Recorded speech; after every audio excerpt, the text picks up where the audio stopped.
Oke, selamat apa nih ya? Selamat malam ya adik-adik. Ini udah hampir dong. Kalau di sana sudah maghrib ya. Kita cepat aja mungkin ya untuk penjelasan untuk pertemuan keempat ini, di mana komunikasi digital dan sosial media, psikologi komunikasi. Jadi kemarin tuh kita udah ngebahas memang untuk komunikasinya ya, tapi kemarin kita udah ngebahas etika komunikasi. Jadi kita secara berkomunikasi ada tata caranya juga, dan memang untuk psikologi sendiri juga kita mendalami itu gitu. Kenapa kita setelah itu masuk lanjut kita ke digital dan sosial nanti ada untuk manajemennya. Gimana untuk berkomunikasi secara media digital dan media sosial. Nah, psikologi komunikasi ini kenapa kita pelajari? Karena adik-adik diharapkan mampu menjelaskan kajian psikologi sosial. Jadi sebenarnya komunikasi itu ada kaitannya dengan psikologi sosial. Dan awal studi sejarah berdiri ilmu komunikasi. Jadi istilahnya psikologi sosial ini awal sejarahnya ada berdirinya ilmu komunikasi dan lingkup psikologi komunikasi. Nah, sebenarnya komunikasi itu gak apa ya berhubungan dengan dunia psikologi sosial, tapi bukan di dalam ilmu psikologi, tapi psikologi eh, besar sekali untuk cakupannya. Nah, secara kajian ilmiah aja nih ya, istilah komunikasi adik-adik eh, melihat perilaku individu dan konteks sosial gitu ya, istilahnya merespon orang lain, terus merespon pada mereka juga, terus secara umum bagaimana sih kita secara mempengaruhi sosial gitu. Jadi istilahnya kalau adik-adik sekarang lihat mungkin ada yang mau jadi DPR ya, ada yang mau jadi presiden lagi getol-getolnya, mungkin adik-adik baru pertama kali untuk em, memilih presiden gitu ya. Mungkin untuk DPR, terus secara umum juga mereka sosial gitu. Jadi memperlihatkan persepsi mereka terhadap memangnya mereka istilah orang lain jadi menginterpretasikan atau melihat dan mau mengubahnya seperti apa sih. Itu juga termasuk dalam kajian psikologi sosial, dan itu juga mereka dalam komunikasi. Banyaknya memang omongan mereka masuk ke dalam otaknya si pemilih gitu, istilahnya seperti itu. Nah, jadi secara kalau adik-adik yang memang senang gitu ya untuk membelajarkan tentang individu sendiri, juga kita mengingatkan gitu ya. Jadi apa yang orang lain omong gitu ya, apa yang kita omongkan juga, kita berpikir apakah orang lain respect terhadap kita, atau mereka apakah mereka yang mereka pikirkan gitu. Kita kadang berpikir seperti itu dan mengingatkan diri sendiri, mungkin eh mungkinnya udah punya pacar ya, mungkin apa istilahnya perlu intensi lah istilahnya untuk dikabari atau gimana gitu. Itu contohnya mungkin adik-adik merasa agresi, dan adik-adik juga memilih gimana caranya untuk mencoba mempengaruhi satu sama lain ya. Misalkan lagi ingin eh, apa ya, lagi suka sama sama pacarnya nih, misalkan belum menjadi pacar, suka nih. Gimana caranya untuk mempengaruhi yang orang yang kita suka, menunjukkan eh, situasi dalam hal tersebut adalah situasi dalam kaitan sosial ya, istilahnya psikologi sosial. Dan di mana caranya kita mengkomunikasikan apa yang kita pikirkan, misalkan contoh tadi calon lah istilahnya, atau udah pacarnya gitu ya, gimana caranya untuk menyatukan eh, hal yang memang kita pikirkan untuk kepada dia juga memahaminya gitu, contohnya seperti itu. Nah, dalam sini juga segi psikologi sosial sendiri ya, kita ngebahasnya komunikasi juga ya. Kenapa penting itu ya? Karena dalam setiap psikologi sosial, dari sosial ini kita perlunya adanya komunikasi. Sebenarnya psikologi sosial itu banyak, ada sosiologi, antropologi, psikologi politik, politik banyaknya ya, dan lain-lain. Sebenarnya sederhana, psikologi sosial eratnya kaitannya dengan komunikasi, karena apa yang kita pikirkan, apa yang mereka pikirkan, apa yang mereka ucapkan ada di dalam diri kita berpikir. Apakah mereka berempati, apa mereka lihat, oh dia kasihan nih, misalkan contohnya sekarang Israel dengan Palestina gitu ya, kita banyak-banyak yang memang merasakan empati terhadap mereka gitu ya. Habis itu gimana gitu kalau misalkan ini masuknya presiden lah memilih gitu, atau misalkan kita sendiri memilih pergaulan kita dan komunikasi kita cocoknya dengan yang mana, seperti itu. Istilahnya ini adalah bagaimana orang berkomunikasikan kepada kita. Awal studi komunikasi seperti apa sih gitu ya. Sejarah berdirinya ilmu komunikasi itu sebenarnya membahas psikologi komunikasi gitu ya. Istilah psikologi sosial itu membawa kita dalam pembahasan psikologi komunikasi. Nah, di mana sebelum sampai sana kita akan melihat bagaimana jauhan sejarah berdirinya dulu nih ilmu komunikasi dan bagaimana penghampiran psikologi pada ilmu komunikasi. Kalau jejak ilmu komunikasi sendiri dapat dilacak nih dari Yunani kuno. Dari misalkan contohnya nih ada Perang Dunia Kedua, ada riset-risetnya lah, di mana kajian psikologi, politik, sosiologi banyak menyinggung komunikasi. Istilahnya komunikasi ini banyak mendirikan eh, ilmu-ilmu tersebut. Nah, dalam segi dari lihat sejarah, kita lihat perkembangan ilmu komunikasi makin banyak nih dibesarkan oleh peneliti psikologi. Di situ ada empat nih, ada Bapak Studi Komunikasi, yaitu Paul siapa ya? Lazar Salfeld, yang kemarin kita belajarin juga Kurt Lewin, ini terkenal banget tentang kualitinya juga. Eh, itu ilmuwan komunikasi, ini paling terkenal. Dan kemudian Harold Laswell dan Kurt Copeland. Copeland. Ya, saya nggak tahu bacanya seperti apa, tapi memang empat ini adalah ahli psikologi. Yang paling terkenal memang Kurt Lewin. Nah, biasanya dituliskan dari contoh bidang ini, adik-adik bisa lihat Anfries, Chen, sama Rifris. Jadi istilahnya dia ilmuwan dari Jerman. Nah, ini riset psikologi dasar terapan ya, istilahnya dinamika kelompok. Jadi istilahnya kalau misalkan adik-adik sering kita lihat ya untuk keseluruhan dia itu pertama-tama kita masih belum apa istilahnya mencair nih, unfreeze dulu nih. Nah, kita misalkan omongan dulu. Selamat pagi adik-adik, salam kenal. Ini masih unfreeze nih, adik-adik masih diem. Terus kemudian kita mulai ngebahas yang lucu-lucu gitu ya. Terus adik-adik ketawa, gitu. Itu mulai move tuh. Habis itu masuk ke rephrase. Jadi kita masukin lagi yang memang culture-nya sesuai. Kemudian kita bisa sudah mulai sama nih pikiran secara komunikasinya. Kita bisa kotakan lagi. Jadi ini ada caranya mereka untuk komunikasi. Nah, misalkan dari yang memang yang kenal dulu dari awal, kita manage dulu, kita pahami dulu, kita apa istilahnya, cairkan dulu suasana, kita buat perubahan, kemudian baru kita develop apa yang kita pikirkan culture-nya seperti apa. Ini adalah Andrew Chen sana Refresh. Itu adalah Kurt Lewin dari komunikasi. Mungkin kalau adik-adik nonton, mungkin apa ya, istilahnya nonton video saya gitu. Misalkan saya di YouTube ngajarin adik-adik diulang ngantuk kali gitu ya. Karena mungkin kita ngebahasnya teori terus. Cuman memang dasarnya untuk sampai ke unfreeze itu sangat sulit. Karena mungkin bahasa saya dengan bahasa adik-adik berbeda. Gitu. Jadi istilahnya untuk membahas secara unfreeze tadi agak lebih sulit. Gitu.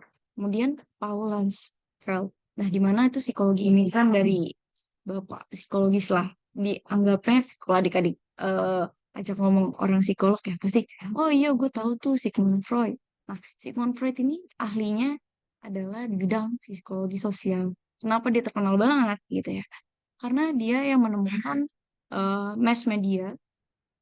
Jadi istilahnya orang berpikir bareng-bareng, kemudian dari apa ya istilah televisi, mungkin dari pembacaan, dari radio dan lain-lain itu bisa berpengaruh kepada orang untuk berpikir. Contohnya kalau sekarang saya sebarin ya kan untuk lihat di YouTube mungkin dari nah satu orang secara mass media dia punya opini ya satu orang punya opini pada asik ke orang-orang lain dikontakin opininya agar opininya bisa sama gitu. Jadi ini masuknya mass media.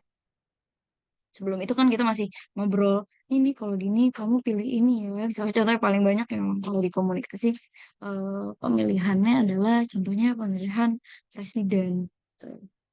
Itu lebih banyak sekali untuk itu. Jadi berpengaruh juga nih terhadap riset dunia untuk komunikasi massal. Ini berpengaruh nih si bapak psikologis ini Sigmund Freud.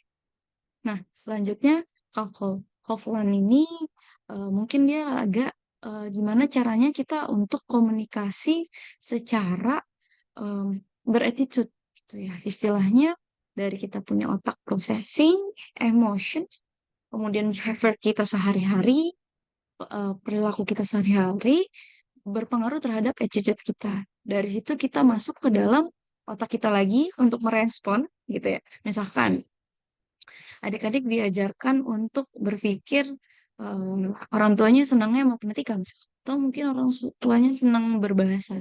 Mungkin senangnya untuk berbahasa lain gitu. Mungkin bahasa Inggris, bahasa Belanda, bahasa India dan lain-lain gitu ya. Istilah orang tuanya terdiri dari situ. Kognitifnya dibentuk oleh bahasa tersebut gitu. Atau mungkin culture-nya mungkin berbeda gitu ya. Culture-nya A. Nah, kemudian attitude-nya itu merespon untuk emotion dan behaviornya adik-adik. Misalkan adik-adik jangan eh, misalkan nak kamu jangan harus mandi ya abis pulang, nah atau harus cuci kaki setiap pulang dari luar itu nanti kotor. Nah kira behavior kita attitude kita dari behavior processing dari orang tua nih komunikasi berpengaruh terhadap behavior kita untuk meresponnya. Tuh. Jadi ini ada termasuk juga eh, contoh komunikasi yang beberapa yang memang dari psikologi komunikasi. Nah, kemudian kajian psikologi banyak penyumbang nih dari ilmu komunikasi, banyak bidang riset pun gitu ya, dari film anak-anak, propaganda, persuasif. Nah, kelompok semuanya riset-riset psikologi sosial. Banyaknya memang komunikasi bukanlah bagian dari disiplin psikologi, tapi ternyata komunikasi menjadi topik penelitian bagi kajian untuk melihat perilaku sosial dan atau masyarakat nih tidak terbatas satu atau dua disiplin ilmu saja. Jadi sebenarnya kalau pelajaran komunikasi semuanya butuh komunikasi. Contoh, misalkan adik-adik ngambilnya sarjana pendidikan, adik-adik butuh komunikasi untuk murid-murid berkomunikasi bagaimana caranya mentransfer ilmunya. Kemudian adik-adik ngambilnya sistem informasi atau IT nih.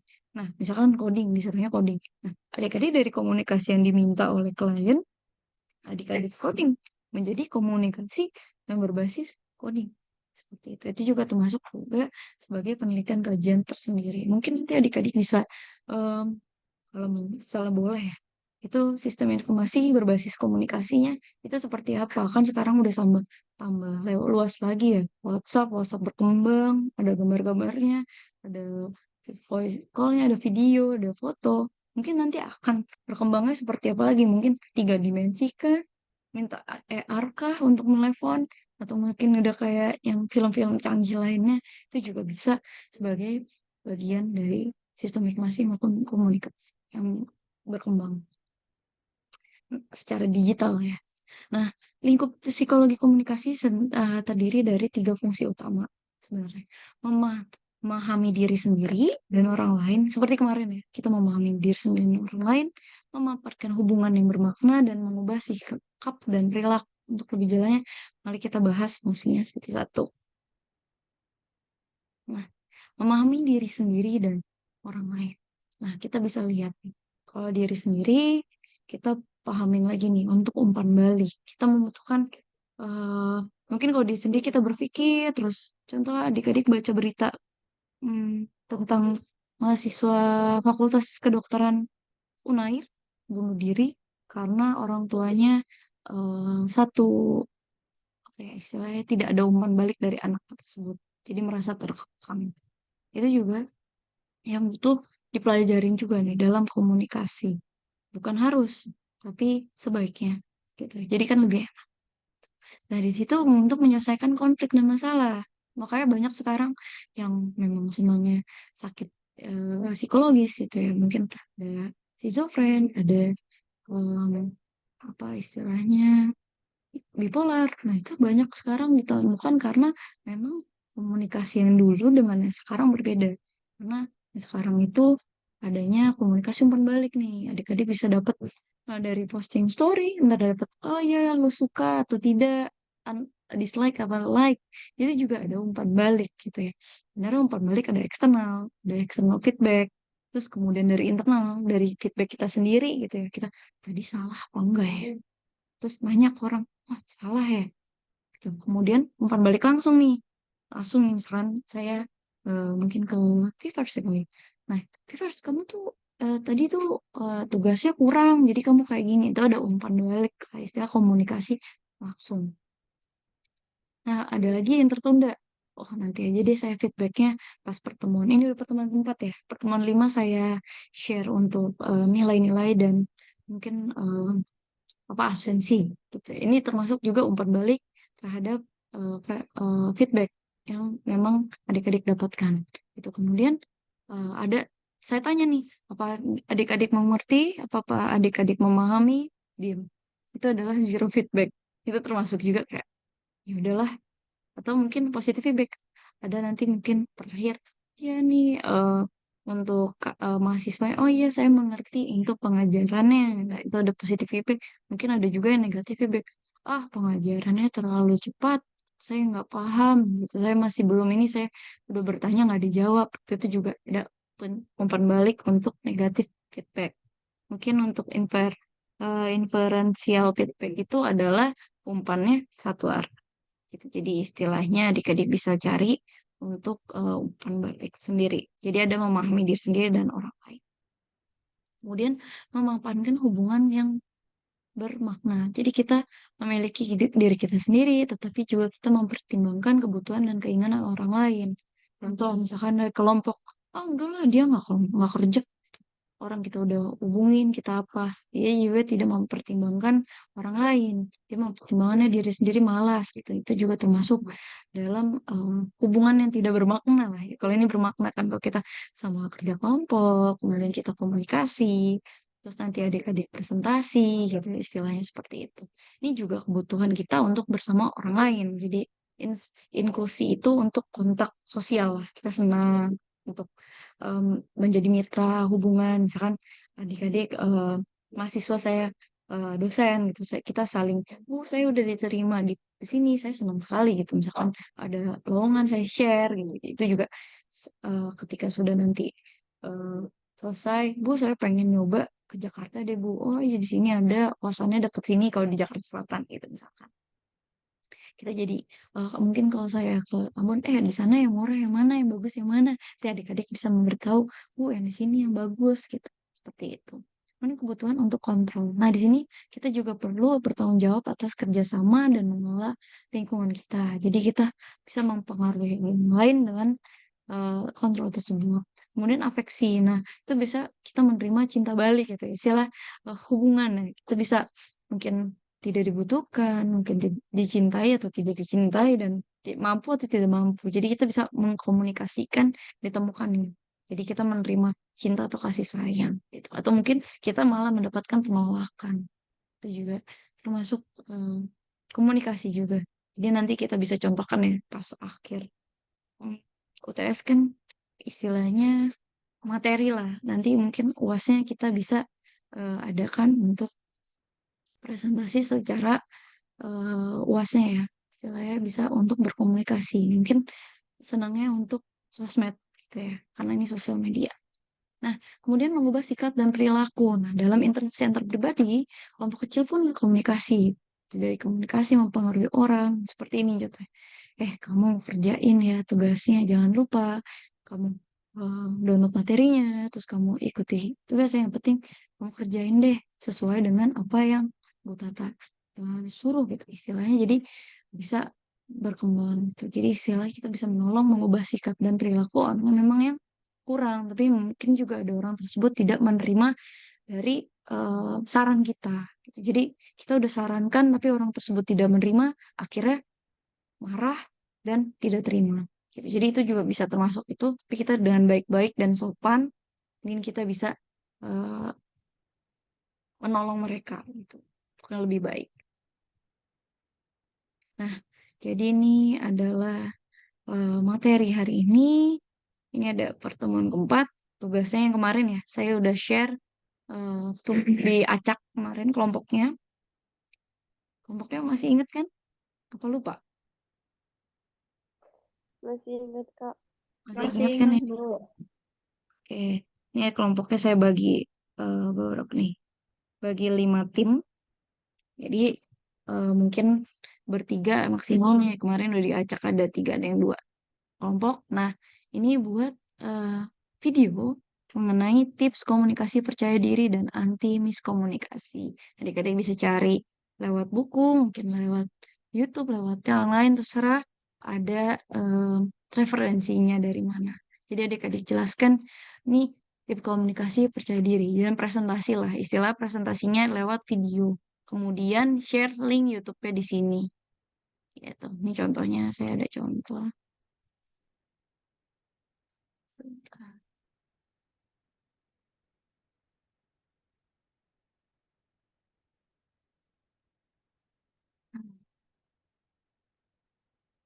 Ini contohnya seperti ini, ngirimnya pakai Word atau PDF aja, Word atau PDF seperti ini. Gitu. Tadi udah ada contohnya, ngirimnya seperti ini. Terus untuk kelompoknya siapa, nih kayak berapa, kemudian link YouTube-nya. Contohnya ini saya kasih lihat sebentar.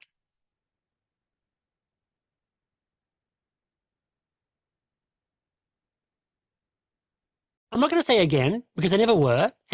Kalau misalnya lo ngeklik untuk nonton video ini, lo mungkin lagi ngerasain rasa frustrasi ketika lo gagal untuk menyampaikan apa yang lo mau. Atau mungkin lo ngerasa lemot, atau lo mungkin ngerasa sering miskom, atau lo mungkin ngerasa lo insecure, nggak pede, atau semuanya. Nah, miskom ini tuh bisa terjadi karena banyak hal ya sebenarnya. Entah karena lo bingung, emang lo nggak pede jadi nggak bener, dan lain sebagainya. Atau mungkin kemampuan komunikasi lo belum oke aja. Nah, belum lagi kalau misalnya ngomongin bahasa yang beda, contohnya bahasa Inggris, makin aja nggak pede gitu ya, dan makin insecure sama kemampuan komunikasi kita. Nah, di satu video sebelum tidur ini, gue bakal ngebahas soal tips komunikasi, biar lo bisa jadi pede dan anti miskom. Oke, stay tune, lo tonton videonya sampai habis. Nah, contohnya, Nggak bisa dipungkiri kalau kemampuan komunikasi itu adalah salah satu kemampuan yang paling penting yang wajib dimiliki oleh semua orang. Ini adalah salah satu soft skill yang bisa ngebedain elu gitu ya, ngebedain elu yang biasa-biasa aja sama orang yang luar biasa. Jadi kayak ya leader yang oke sama yang nggak oke bisa dibedain sama skill komunikasi. Komunikasi dibutuhin buat berbagai macam hal, mulai dari mengekspresikan perasaan dalam hubungan, menginformasikan sesuatu, nyuruh orang, memengaruhi orang lain sampai memenuhi ekspektasi yang ada di masyarakat. Makanya ketika kita ngerasa kalau kemampuan komunikasi kita kurang ideal, ini tuh rentan banget untuk ngaruh ke berbagai macam aspek hidup kita. Nah, kalau lo merasa lo mesti meningkatkan kemampuan komunikasi lo, ingat aja lo nggak sendirian. Banyak banget orang yang juga punya struggle yang sama, dan ini bisa banget dilatih. Gue bakal ngejelasin 3 komponen utama yang perlu lo kuasai. Nah, yang pertama, komponen yang paling pertama dalam komunikasi adalah ngedengerin. Nah, nah ini nanti adik-adik bisa bikin videonya tergantung nanti mau seperti apa, terserah saya bebaskan. Tapi ada nanti mungkin untuk presentasinya, kemudian bergantian gitu ya, dan menjelaskan mungkin bisa cari lagi yang lain gitu ya untuk penjelasan secara tips komunikasi percaya diri dan anti miskom ini. Jadi ini dia punya 3 tips, yaitu mendengarkan. Kita skip aja nanti takutnya kena ban kalau di-upload di YouTube. banyak sebenarnya daripada porsi bicara. Jadi lo bisa banget buat mulai ngelatih ilmu komunikasi lo, dimulai dari ngedengerin. Nah, yang kedua, komponen kedua adalah clarity atau kejelasan. Kejelasan di sini sebenarnya lingkupnya luas ya. Mulai dari isi pesan yang mau lo sampein, intonasinya, pengucapannya, dan lain sebagainya. Itu sama kayak ketika gue nge-voice over. Nih, kedua, kejelasan. Kita mungkin bisa lebih eh, intonasinya gitu ya. Misalkan pelan-pelan atau misalkan ada tata caranya. Misalkan bertanya, apa iya? Kalau misalnya kalau kita misalkan sedang menjelaskan, apa iya bisa kayak gitu. Jadi kayak istilahnya bisa bertanya atau mungkin kita penjelasan bisa kayak gitu karena gini gitu. Itu bisa berbeda informasinya. Kemudian komponen ketiga di sini. Diri. Percaya diri ini bisa banget dibangun dari hal-hal kecil. Dan kalau misalnya lo udah menguasai kedua di atas, bukan di atas sih, yang sebelumnya, dan lu nggak percaya diri, itu bisa kadang-kadang jadi hancur aja gitu. Kayak ya udah dikuasai sih, tapi nggak pede. Nah, pesan yang diterima dengan jelas tanpa miskom itu sebenarnya bisa banget ningkatin kepercayaan diri kita. Jadi, sebenarnya pelan-pelan juga bisa. Nah, salah satu contoh cara gue buat tingkatin kepercayaan diri adalah dengan, contohnya ya, gue belajar bahasa Inggris nih misal. 3 komponen ini bisa gue pakai pola. Nah, kalau dia contohnya kan mendengarkan, kejelasan, dan percaya diri. Jadi dia bisa itu. Tapi kita bisa cari lagi nanti, mungkin adik-adik bisa cari lagi gimana sih tips komunikasi, percaya diri, dan anti miskomunikasi. Jadi miskomunikasi. Jadi eh, adik-adik bisa search dan mungkin nanti ada mempresentasikannya secara berdua gitu, ganti-gantian atau bertiga, yang kelompoknya bertiga, nanti adik-adik bisa untuk mengerjakan tugasnya dan diupload ke YouTube-nya. Caranya sama Kemudian gitu. Pertama, posting. gue belajar ngedeng Nah, ini contohnya. Kalau ini kan AI dia ya, promo dan ya. Gitu. Jadi istilahnya ini bisa contohnya jadi seperti ini. Jadi istilahnya bisa di-copy. Oh, buktinya ini nih kelompok. Jadi nanti saya lihat, saya bisa nilai di situ. Jadi adik-adik bisa cari literaturnya dari mana aja. Kom- eh, Kemudian untuk ininya dipresentasikan. So, jadi gini, seperti ini. Jadi buat video mengenai tips komunikasi percaya diri dan anti miskomunikasi. Gimana sih caranya? Dan masing-masing anggota bergantian untuk presentasi dan nanti direkam, mungkin di-uploadnya kayak salah satu YouTube-nya teman gitu. Atau mungkin salah satu anggota aja gitu. Atau mungkin semua anggota pengen upload di YouTube-nya, silakan. Jadi nanti tinggal copy-copy aja. Tapi kan kalau ini kan tugas kelompok ya. Jadi istilahnya satu orang satu kali ngupload, nanti masukin aja namanya yang memang sebagai kelompoknya gitu. Seperti itu. Jadi mungkin ada yang mau bertanya untuk ini?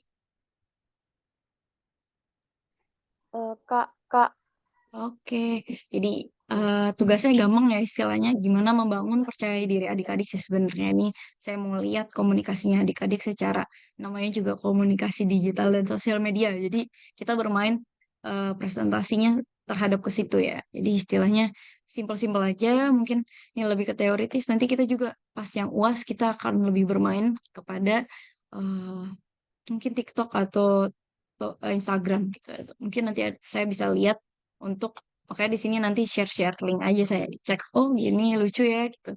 Istilahnya adik-adik bisa explore dan mungkin udah bisa gimana nih komunikasinya biar lebih tertata lagi. Seperti itu.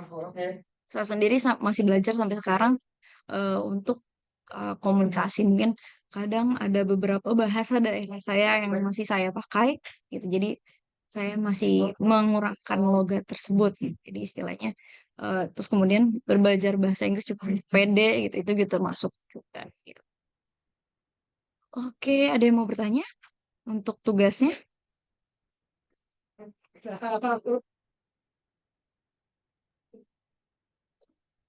Oke, nanti kalau misalkan ada yang memang trouble bisa WA ajak saya. Terus Bu, saya bisa gini. Oh ya udah gitu. Nanti saya posting untuk mungkin pertemuan kelima ya, insya Allah.